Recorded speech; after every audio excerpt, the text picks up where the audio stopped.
This is StarTalk Sports Edition. I'm your host, Neil deGrasse Tyson, your personal astrophysicist, and today's topic is recovery, sports recovery.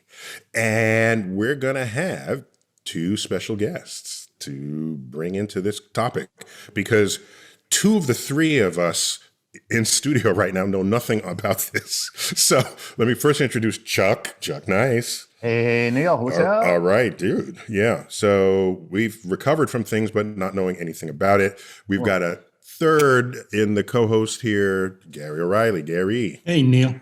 Former professional soccer pro. You've done some recovering in your day, right? Yes. Okay. Yes. Okay. And remind me, you also did some soccer commentary in the UK. Is that right? Yep. And around the world. So I get to pollute people's airwaves and they can't do anything about it but mute me. Okay. So that's the solution. Yep. Mute. Okay. That's the one. Yeah, don't give the audience any ideas, Gary. So with recovery, you know, we see images, you feel them, you know when things go wrong, but how do you get it right? First, how do you prevent injuries from happening that you need to recover from? And even if you weren't injured, how do you just recover from having been the star athlete that you were in that company? Oh, when you said, how do you deal with recovery? I was like, well, the first step is admitting that you have a problem. Okay, that different kind of recovery. Yes. Because that's the kind of recovery that I know about. So what we did was we found someone out there who may be the greatest of all time, which is now a full-blown acronym, GOAT, the greatest of all time in the sport. And it's Lindsey Vonn, Olympic gold medalist, multiple-time world champion, and America's greatest alpine skier I think we ever had. Oh, yeah. And possibly one of the greatest ski racers of all time. Yes. And so we're featuring an interview that I conducted with her a little bit earlier. And so that was fun. We'll get to some clips from that. But we need some expertise in the house. And I'd like to think that Gary is an expert, but he's only an expert at having been injured. That's a different kind of expertise. Okay. So who we're bringing on now is Professor Shona Halson. Professor Halson, welcome to StarTalk Sports Edition. Thank you, Neil. Thanks for having me on.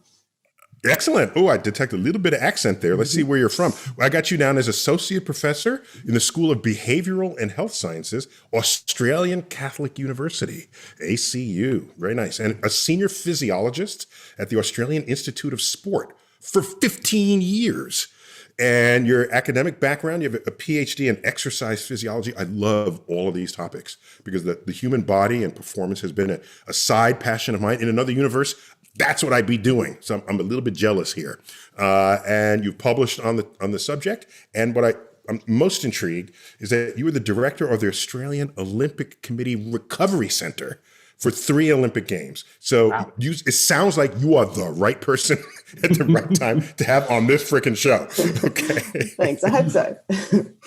No, there's no hope. There's no...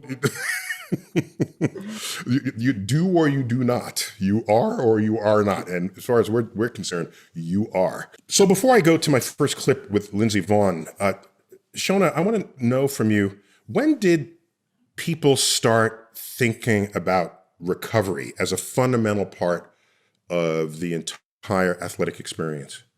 Yeah, it's a great question. I think it was really the Russians and the East Germans that got really excited about it in the 80s. And so I think what we saw was that athletes were training more and more than ever before. And there was this thought that, it's all about the training. And then I guess in the 80s, we started to understand that, maybe balancing that training with a bit of recovery is a good idea. From a science perspective, it was probably around the 2000s that we started to go, hang on, all these athletes are doing this crazy stuff. Does it actually work? Should they be doing it? When do they do it? Can they do it better? So it's probably been the last 20 years that we've started to really focus on the scientific aspect of it. But it's been around for a while. I mean, you have... Except, if memory serves, the Olympics used to be a gentleman's activity. Everybody in the Olympics had a day job that was not sports.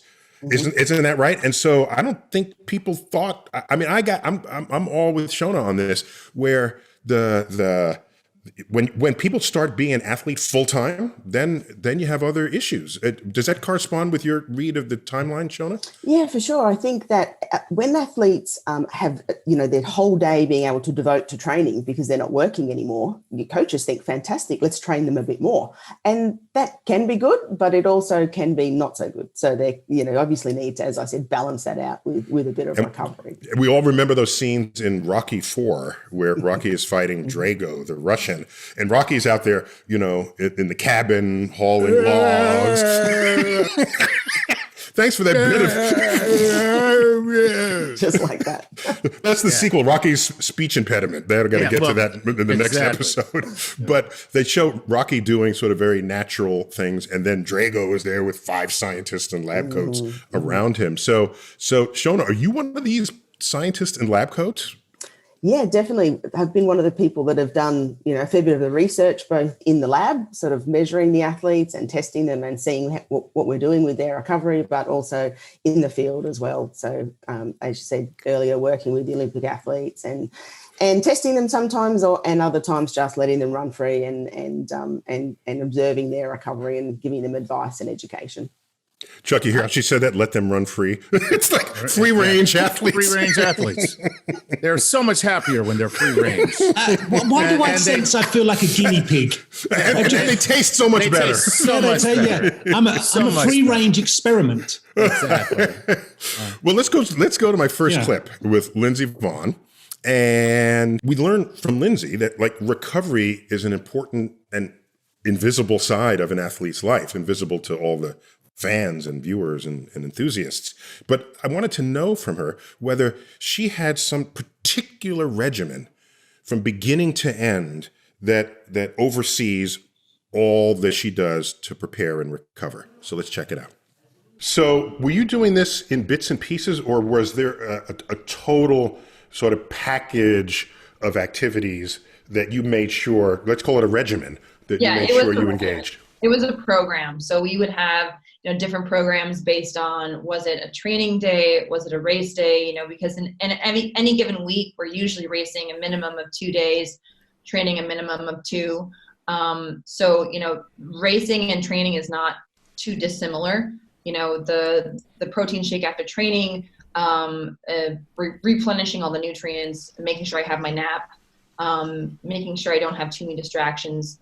Bike is critical after I train, because if you don't bike after you train or do some sort of kind of lactic acid flushing activity, your legs become incredibly heavy and you never actually get a chance to recover because that lactate is just sitting within your muscle. And so that was my routine every single day. I think as I got older, the sleep became more and more important. And then also as I had injuries, my recovery as far as, physical therapy, I had physical therapy every night. That became more intense.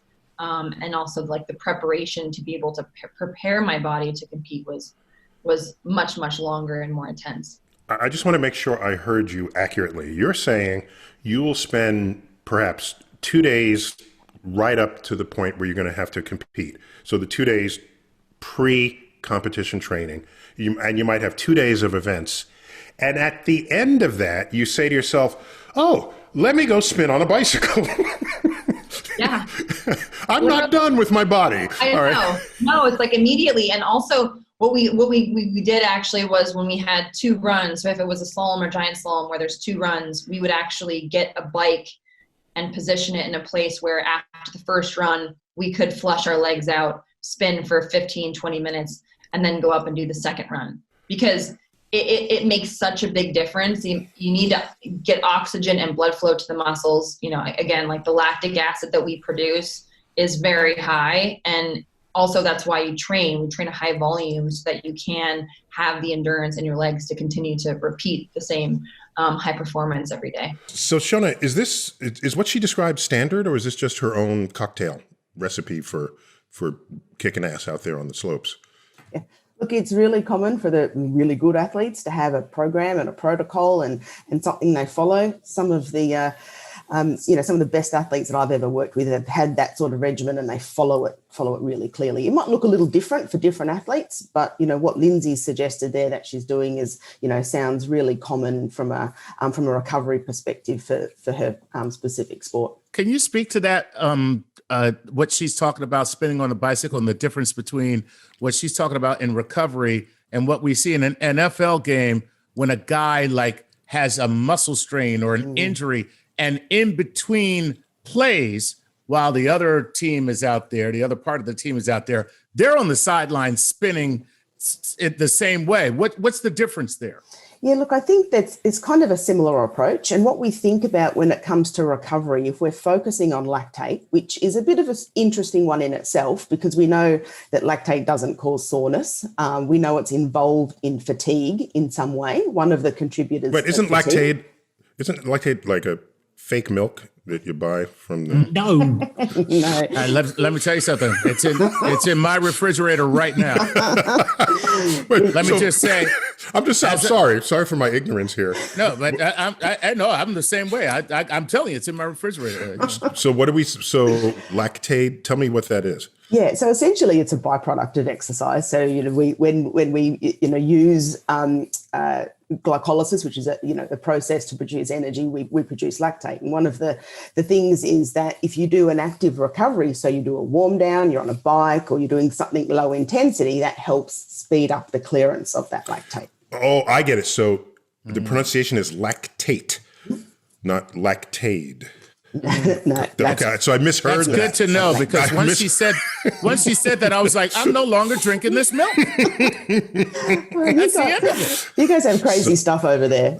Sorry. Okay. The thing here is, but the body will naturally flush that lactic acid out. Maybe not as fast. So what's the deal? There you go. So what's the timeline here, Doctor? Yeah. So look, usually what we see is if you've got, really high lactate levels, you probably clear that. We talk about clearing it in half a millimole a minute. So you're probably going to clear your lactate in 20 to 30 minutes anyway. But if you're in a situation like Lindsay, where she has to do repeated runs in a short period of time, you probably want to spend the time like she's doing to get rid of that byproduct. But if you're someone who's not training again for the next day or even the afternoon, lactate will clear itself naturally. So I think there's an over focus on lactate, as we know it doesn't cause soreness, as I said, but it is something that does contribute to fatigue. So yes, you probably want to get rid of it if you've got a short time frame that you're working. Okay, with. but do they pee it out? I mean, how to say, let me get rid of it by just cycling? You're still an enclosed body because there's a layer of skin around you. Yes. It doesn't just pop out of some. So what does it mean to flush it out unless you're not otherwise going out to pee? Yeah, well, And is that called lactating? different concept. Not something you do after exercise on the side of the. Go ahead and lactate. Not everyone does anyway. Okay, the act of flushing your lactic acid is that lactating, to Truck's point? Second, by what means does this happen? Yeah, well, look, we actually know now. One of the super interesting things about lactate is it had this, really bad name for a long time. Now we know you can actually use it as a fuel. So muscles can actually take it up and use it as a source of energy. So it's not kind of the big bad guy that we always thought it was. But yeah, you just metabolize it, and yeah, as I said, you can use it as a fuel for exercise as well. If I had to ask you the foundation, if I said take one thing away that ruins everybody's post-training, post-event recovery, what would it be? Scotch. Scotch. Jack has totally nailed it. Scotch, social media. Doctor, you're not helping. Just as a pointer, you're not helping. Social media too will totally ruin it. Not sleeping. Anything that stops you sleeping. Scotch. Social media, no. Yeah, things that interfere with sleep actually are, to Chuck's point, is actually correct. We don't want to interfere with sleep. That's our best recovery strategy that we have.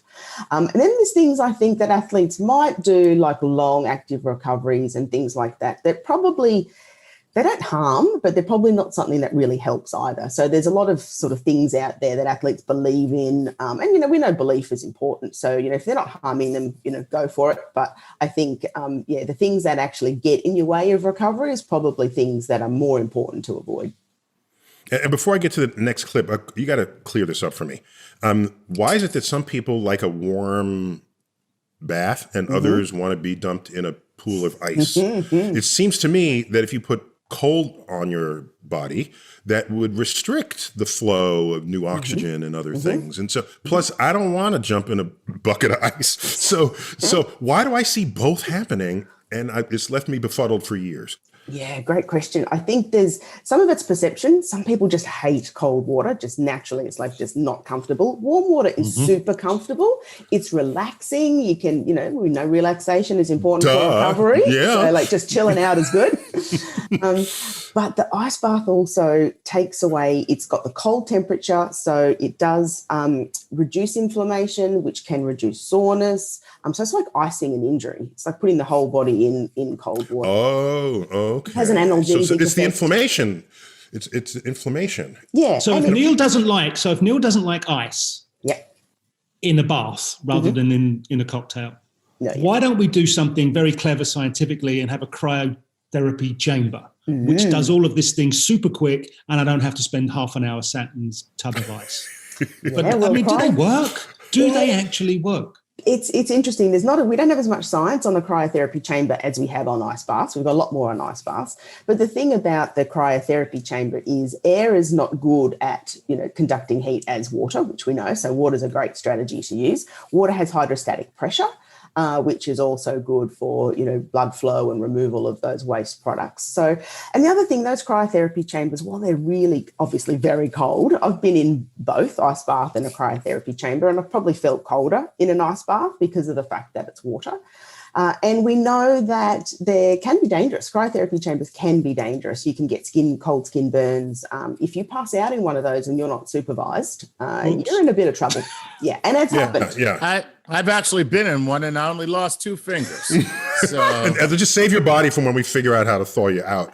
And one point I want to emphasize that Shona just said is that if you imagine yourself running outside when it's like 33 degrees out and the air temperature, you can run out naked. You could do that and, probably for 5 minutes or so and come back in. If I put you in a bucket of water with ice at 33 degrees, you're near death after 15 minutes. So we can't overemphasize the point you're making here that water will suck heat out way faster than air does, just in terms of what that is. Let me go to my last clip for this segment with Lindsey Vonn.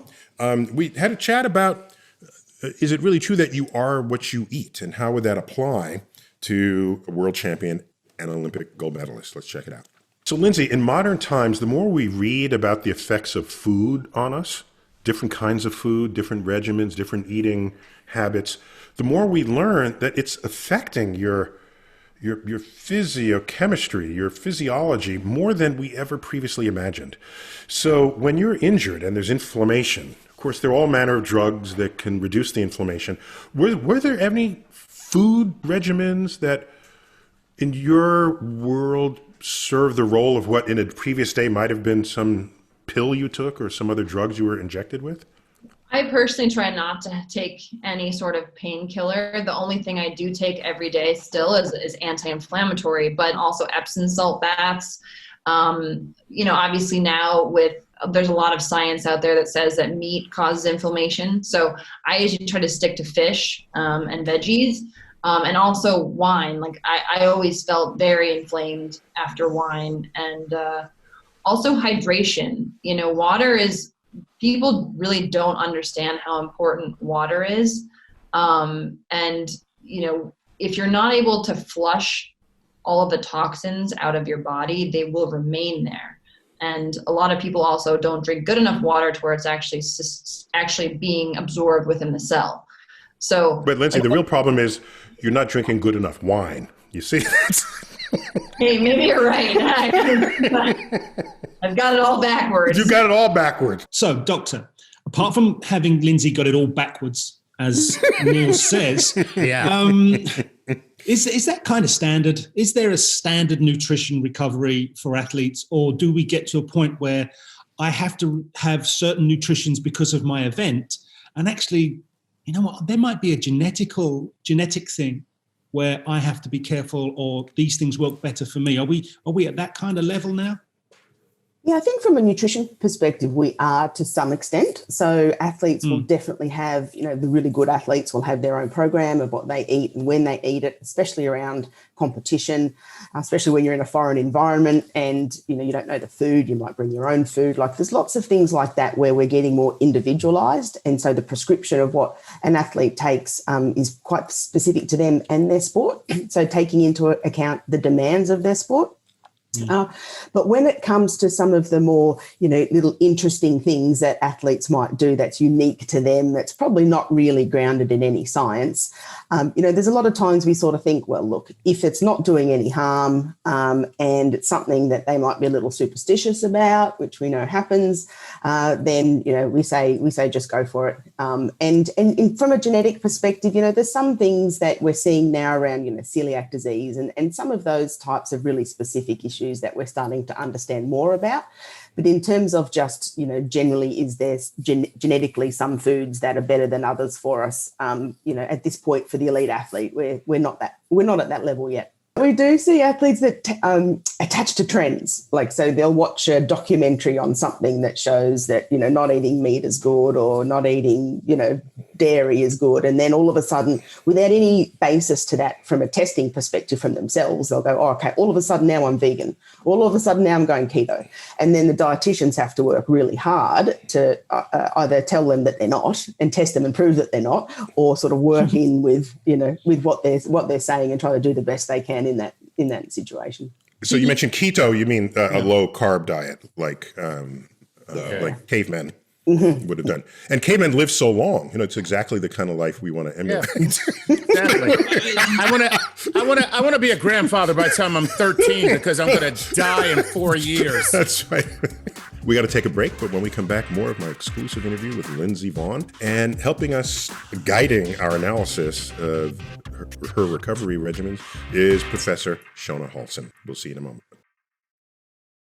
We're back, StarTalk Sports Edition.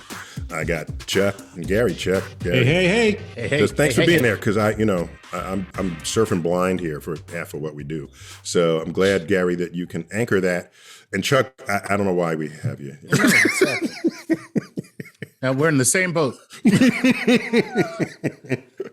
Gary should just do this all by himself. He's the only one that actually was an athlete. If I'm the seeing eye dog in this scenario, then we're all in trouble. Really. So this episode, we're devoting to how athletes recover, especially athletes in the prime of their life. And we are featuring my exclusive interview with Lindsey Vonn, who is an alpine ski racer, possibly the greatest American alpine ski racer there ever was.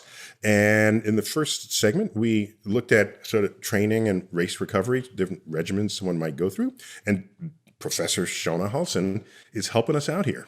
And so let's jump right into my next clip with Lindsey Vonn, where we explored what does it mean to have pain while you are improving your performance. What does that mean? Is it really true, no pain, no gain? So let's find out. So tell me about pain, because there's some people who might have meditative practices. So how do you prepare yourself mentally for all of this beyond just the physical regimens that you go through? I just kind of suck it up and do it. Like, I don't really, a lot of people ask me, do you have suck it up and do it. This is well, we spoke with Edwin Moses, the great 440 the guy from the Olympics, and he meditates and he contemplates the cosmos, and you just suck it up. Basically, suck it up. There's no amount of meditation. There's no Eastern mysticism. You gotta put it behind you and keep on trucking. That's my motto. You can think about it, you can meditate about it, or you could just suck it up and go do it. So that's the title of your next book, okay? Just suck it up and put it behind you. Yep, it's gonna be a bestseller, I'm sure. So I did not know that my mother raised Lindsey Vonn. So the only word she left out was wussy. That's the way I heard it. Suck it up, you wussy, and do it. So, Shona, do you deal with the psychological state of athletes and how they relate to the pain that they experience? To a certain extent, we do some work in mental fatigue and understanding, how athletes get tired from a mental perspective. But definitely, when there's psychological issues, I handball those across to my psychology mates. But I must say that Lindsey's approach of sucking it up, I really like. I think that my psychology mates mightn't like it, and they might say, "Come on, that's not the best approach." But I think when she's been doing something right, and if she says that she sucks it up and she just gets on with it, they're the kind of athletes I love working with. Is no nonsense, just get out there and do it.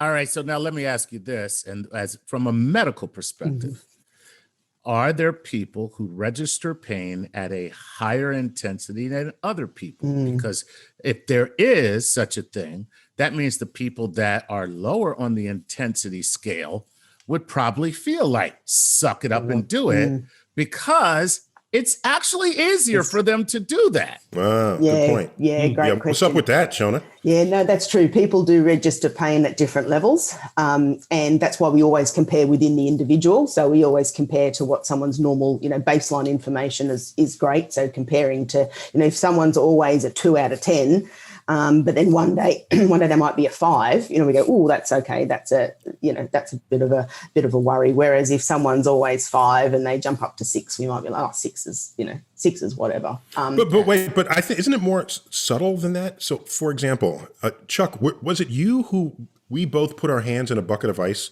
to see how long we could keep it there? Okay. Ice water. Ice water. And it hurt a great deal. It burned. Okay. It actually burned. Yeah. And I knew I would win that between us only because I spent a lot of time experimenting with different temperatures. And he was going up against me. Let's be honest. but my point, Shona, is okay, I can put my hand in. I feel the pain. It's not like I don't feel the pain, but I'm accepting it rather than not accepting it. So can I really say that I have a lower pain threshold? Can't we both be experiencing it the same way, but I have more motivation to keep my hand in? Yeah, for sure. And there's actually evidence that athletes have, higher pain thresholds than non-athletes. Regular people. Right. Yeah, regular people. Than the regulars. Right. Because honestly, I'm telling you right now, the pain threshold for a comedian is all psychological. It's like, are we talking about childhood scarring here? Because if we're talking about childhood scarring, I'm a Viking. But we're talking about keeping our hand in a bucket of ice water. Because when I pulled my hand out, Shona, my hand, it wasn't like it just hurt. It was so stiff that I had to move my fingers with the other hand. And then this guy is like whatever. I don't know what you're talking about. It's totally fine. And then finally it was just like, hey man, can you please take your hand out of that bucket? Because I got a feeling you might do some damage to yourself. See, the thing is, Chuck, there's a motivation. And I'm sure Dr. Halson experiences this. I have a gold medal to win. I have a podium to be on. I need to be fit to play the next game. What's my motivation? If I, as you say, wuss out, I'm not achieving any of that. And if I have to stick my foot, my hand, or whatever it is in a bucket of ice to make sure I'm there, I'm doing it because my motivation is strong enough for me to go through it. And what Neil's done, because he's experimented in certain areas, you get used to sticking your ankle in a bucket of ice. And you learn how to adapt. You learn how to work with those circumstances. I also wrestled for many, many years, which is a particularly painful sport. So just to know what the pain is, maybe that's it, Shona. You just expose people to far more pain than they ever had in their life, just to recalibrate. Can that work? Yeah, and you'll be okay, right? So that's that's one of the factors. And having if you've used water, especially cold water before, you do adapt to it very quickly. The first time an athlete jumps in an ice bath, you think, oh my gosh, they're going to have an anxiety attack or a heart attack, or they just freak out. But second, third, fourth time you do it, all of a sudden it's like, oh no, I know what this is. I can handle it. So you do get a bit used to it. I think you'll I have hear a problem. childbirth is the same way. Childbirth. Yeah, really. I mean, if you introduce younger people to that kind of pain, you'll have social services on the door straight. Okay. It's like, you have to be really careful how you go about this. Yeah. All right, but before I bring in my next clip, let me just ask Shona, there's one thing to just have heavily performed at the top of your game, and now you need to recover. But it's a whole other universe if you perform at the top of your game and then you get injured. Now you're not simply recovering from having performed, you're recovering from having been injured. And I asked Lindsey about this, and my jaw was on the ground just hearing her recount it. So just because, by the way, you've seen ski videos of people getting airlifted off the mountain and doing wipeouts coming down the slope. She was in at least some of those videos you've seen getting airlifted off the mountain. Let's check it out. So Lindsey, when they're airlifting you off the ski slope, okay, by the way, this makes great television, okay? There's Lindsey Vonn going off. Great view from up there. I can see everything. What are you thinking? What is your mental state? You obviously feel the pain that you just experienced, but are you asking, is my career over? Will I come back? I'm going to be back on the slopes tomorrow morning. What do you do? Because as Yogi Berra said, 90% of the game is half mental. At some point, your brain... I don't know about that math, but yeah. At some point, your brain has to matter here, your mind. Yeah, I absolutely agree with that. When I'm being helicoptered off, I try to think about how much it hurts, and is this career ending? Is this, a small setback? What do I think it is? And I really try hard not to overthink things until I get the doctor's opinion, until I get the MRIs and the CT scans. And then once I know what the injury is, then I say, okay, how long is it going to take? How long is it going to take for me to get back? Is it 6 months? Is it 8 months? Is it 10 months? And then I say, okay, I can work myself back from there. Like, I always need to have a goal. What's the end game? Oh. And so as long as I know the end game, I'm goal oriented. So once I know the end game, then I can get to work right away. So again, there's a bit of psychology there, Shona. Yeah. I mean, I guess the fact that you got to consider is to be an alpine skier, you got to be a special kind of person anyway, because that's it's a unique, it's dangerous. It's, it's certainly not the sport that a lot of people would go, yeah, that's the thing that I want to do. That looks amazing. And so, she's obviously been successful. She's got a certain mindset, and having that goal outcome that, and to be able to think about that process of how she's going to get there, I think is a really useful strategy for her recovery. But she's not a magician, and she's still human, right? So an injury is an injury.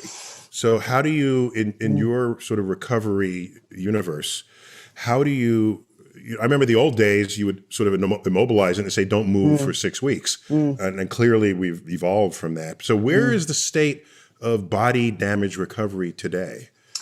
Yeah, I guess there's sort of phases within the recovery, and it's very different depending on, surgeries needed, or, what type of rehabilitation is needed based on that surgery. But then what we do is as the athlete starts to get moving again and starts to be active, and what we're finding is athletes are definitely more active earlier than what they used to be. That immobilization period for, a couple of months doesn't exist anymore. I mean, that's very general depending on the injury. But then we start to get, when they start to train again, they start to move again, we start to tailor some of those therapies around that. And a lot of it looks like, massage and ice and compression and some of those more medical oriented recovery strategies. So yeah, it's a process, and it's very dependent on the type of athlete, the damage they've done, the type of sport they do, the team around them, doctors, physios, massage, everyone gets involved. If it was a Lindsey Vonn we were working with, we would all be hands on deck, everyone communicating, talking to each other, getting a plan in place. If you have a serious crash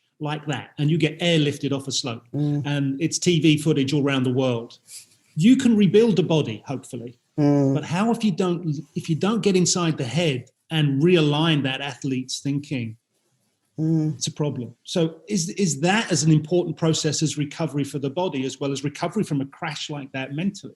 Yeah, and I can imagine there's like a lot of athletes, if they've done an injury, have a fear of doing that injury again in the same way that they've done it. So I can only imagine it if you were airlifted off a ski slope, having done a particular injury on a particular run. You can't tell me that's not going to be in your head the next time you do it. So I think that's the challenge for a lot of athletes, is dealing with that fear of, I don't want to do that again. And I remember that, and you focus on the negative, and then you obviously run the risk of actually doing it again if you're not on your game. So.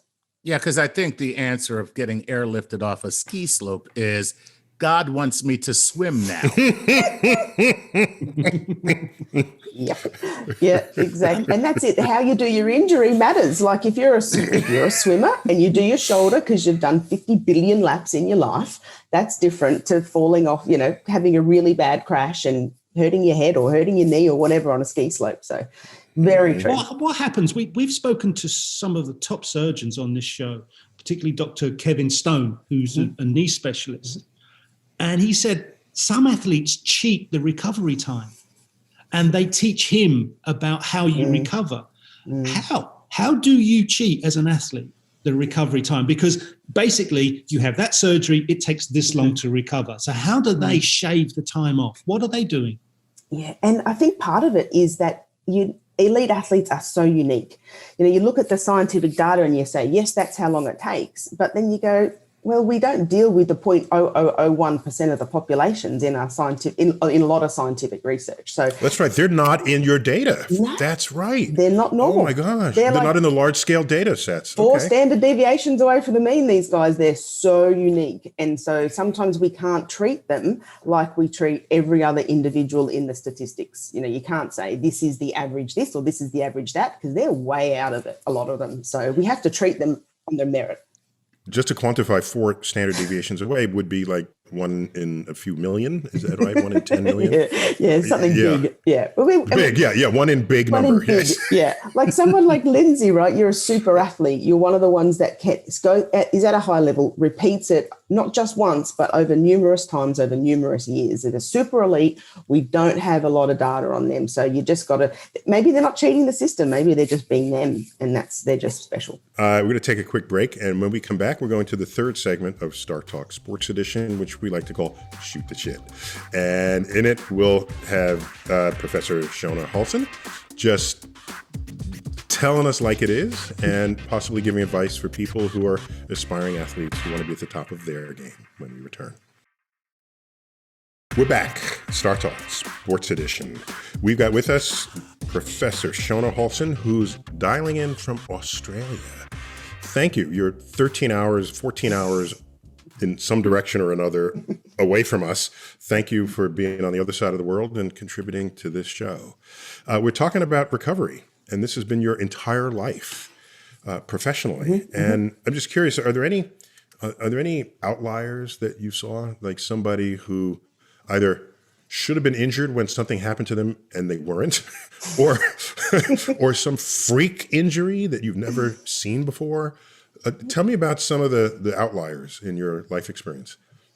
Yeah, I think the top athletes, always the really top super elites, there's always something about them that's a bit of an outlier.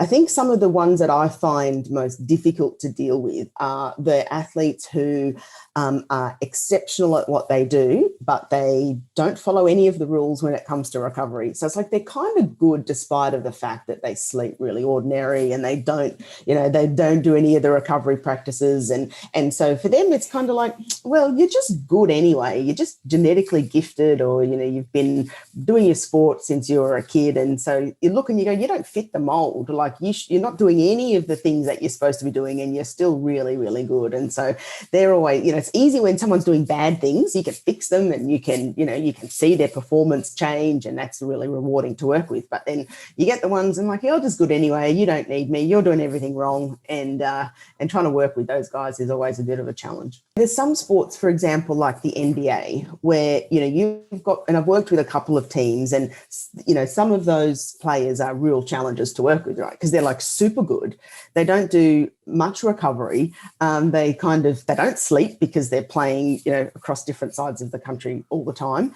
But they're genetically gifted. They've been playing ball since they could stand, and they're just really good. And so sometimes, like I say, there's not that much that you can do to help them. And then you also think, well, you're really good. Do I actually want to muck around with you? If you're 7'3" and you can play ball, you're a unicorn, right? So you're one of the ones that the scouts look for.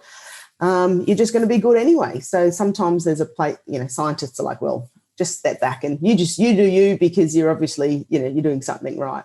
Well, we had a tennis player. What's Nick Kyrgios? Love Nick Kyrgios. Yeah. And his whole thing was, first of all, I wanted to play basketball. He didn't really say this. I'm paraphrasing because this is what really came off of him. I wanted to play basketball. I couldn't play basketball. I'm pretty good at tennis. I don't really have to work at it. And so, I'm going to play a match and go have a couple drinks, and maybe I'll get 5 hours sleep. I'm going to smoke a cigarette and then go play a match. And let out the scotch. You got to have scotch too. Yeah, exactly. Right. Exactly. Yeah. Oh, dear. So, I mean, the thing about Nick, who, I work at the Australian Open every year down the tennis, and, I don't work directly with Nick, but, the thing about Nick is, he's great for the sport. Young kids are coming and watching tennis that have never watched tennis before. But also because of him, he's a dude, he's cool. But also he hasn't reached his potential. Like, he should be, you wonder if he actually tried hard and he did all the right things, whether, he could be the next absolute superstar, because his talent is extraordinary. Right. But he's really, really good, but he's not top 10, right? No. Isn't that? And he should be. Right. He's been ranked 13th in the world. 13th, That's as high as he's risen. And let me tell you something. So the question is it, what do you want? 13th, and basically I sleep till noon and then I have pancakes. All right. Or number 8, and my entire life is devoted to nothing but tennis, and I have no fun ever. So I don't know. It just depends how much you like pancakes. I know, clearly. So where are we now, Professor? Because we've got compression garments, which basically, are we still at the DVT sock stage, or have we gone up a couple of levels? What are DVT socks? What is that? Deep vein thrombosis. Got it. Mm-hmm. That you might see people on aircraft wear. Yeah, so it's a good question, because what we see is things that come from the medical world, like compression socks for DVT, like ice, cryotherapy. It's transitioned into the athlete world, because we think, that'll work. That works for a sick person or an injured person. Let's bring it into recovery on a day-to-day basis for athletes. And compression is one of those things. Although now it's gotten, they look great, and they've got all fancy things. The old compression socks look very different to the new, fancy. It's compression socks as fashion, right? Yeah, exactly. Yeah, as fancy tights with, glow-in-the-dark stuff on it. Stuff like that. We're doing the research. We sort of understand that, probably does have a positive effect for athletes' recovery. But we do see a lot of those things come from the medical world. Okay. And how about copper? I mean, I'm just saying, I see these commercials all the time, and they're like, and it's infused with the healing power of copper, and it's a compression gun. Is that just BS? Yeah, mostly. Yeah. And the thing is, I guess it's sometimes hard as a scientist, where we always play catch up. The athletes in the Tour de France were drinking flat Coke at the end of stages for years. And then we were like, that's bad. So then we go and do the study and we go, oh, no, that's good. It actually works. So, there's things like that where athletes are ahead of the game for the majority of the time. And we have to come in and say, is that good or bad? And based on the mechanism and our knowledge, we go, oh, yeah, that's probably bad, or maybe it's not bad. And then you do the research and it comes out 5 years later. And so sometimes it proves what the athletes already knew. And they say, you didn't need to study that. We knew that. We've been doing that, for the last 4 years. I'm going with the copper is bullshit side of that argument. Sticking with that, what wearables are out there that could possibly be advantageous to recovery? Yeah, most of the wearables now, in terms of monitoring is sort of where it's at. So, different styles of watches and some are good, some are bad. But for me, it's about what you do with that information. So it's clothing infused with electronics. There's some of those. Measure you. Okay, cool. Yeah, some of those. That's the new direction. There's some, they're not perfect, and there's not a huge amount of those out there, but that's sort of the direction that it's heading. Most of the wearables, though, that have something in it that say infuses something or gives you some sort of electrical stimulation is a bit of a crock. There's nothing there to suggest that would actually do anything. But when we talk wearables, we talk mainly about technology like watches and heart rate monitors and GPS and those kinds of things where you're measuring something. And there's definitely some pros and cons to those. That you can have too much information and cause athletes to get stressed and perfectionist and worried about things. But generally, some of those wearables are a good tool to start a conversation between I think and scientists. One of the more beautiful storylines, whether or not it happens in real life, is other people know that someone has limits that they'll never cross, but the person doesn't know it, and then they end up crossing the limits into a new place. And they said, "How did you do that?" And I said, "I didn't know. I wasn't supposed to be able to." Right? So it's possible to the knowledge, this is the too much information point, where the knowledge of information that someone else tells you is where you should stop. If you don't know it, you just keep going, and oh my gosh, you just set a world record. Yeah, and you either set a world record or you break your ACL. There's, it's like, and hopefully it's to break the world record, right? So if we go back a step to a bit earlier on in our show here today, you said how sleep is vital. Well, I went to sleep, but what quality of sleep did I get? How do I know? Can I monitor that right now and say, I had X amount of this sleep, X amount of that sleep, and what are the sort of categories? Exactly. You got measures to see if you had a good night's sleep? Yeah, there's definitely wearables that do that give you an estimation of how well you've slept, tell you your duration as well as an estimation of your quality. Some do it better than others. Usually the more expensive ones with better algorithms do it better. In terms Are they looking at your brain waves or what? Or what did they monitor? What are they getting out of your head? Yeah, look, if I was to measure an athlete in a sleep lab, yes, we'd have electrodes, would measure polysomnography, brain activity, movement, the whole lot. When you're talking the wearables that you can buy at your shop, they use mostly accelerometry. So they just detect movement, certain amount of movement, you're awake, lower amount of movement, you're asleep. Some now measure heart rate variability, temperature. The more variables you add into that equation, usually the more accurate it is when it comes to sleep. And there's now devices that you can buy that do measure some aspect of brain activity, but very early days on those. So most of them work just off movement. Well, I have to ask, do other people in your household have electrodes that you put on their head for you to get data? No. And I'm also someone that I don't like the monitoring. I don't wear anything. I just do what I do. I'm not one that likes too much. I know scientists saying I don't like too much information, but for myself, don't tell any of the athletes I work with. That's our secret. We won't tell anybody. Yeah. Right. Yeah, athletes, you should. I just don't like it. So, in your experience and expertise, what is the one thing that we can all do if you're a gym rat or a weekend warrior or what to make sure that you recover properly and stave off injury? What's the one thing that they do that we could also do? Yeah, look, sleep is 100% the thing. Sleep and nutrition, they're your foundations of good recovery. And so if I do see people, even, the average, weekend warrior who decides that they're going to buy a piece of high-tech kit to increase their recovery, but they're not sleeping and they're not eating well. And it's like, get your foundation right, get your basics right, and then you can add the fancy recovery strategies on top. So, sleep would be the one. That's not what anybody wants to hear. No, they want the shiny stuff that goes they bling. Want something shiny, man. It's you just reminded me of, there was a point where I was much bigger than I am, and I lost 31 pounds. And I was standing at a comedy club bar, and I was talking to a comedian who hadn't seen me. He was like, "Geez, man, you look great.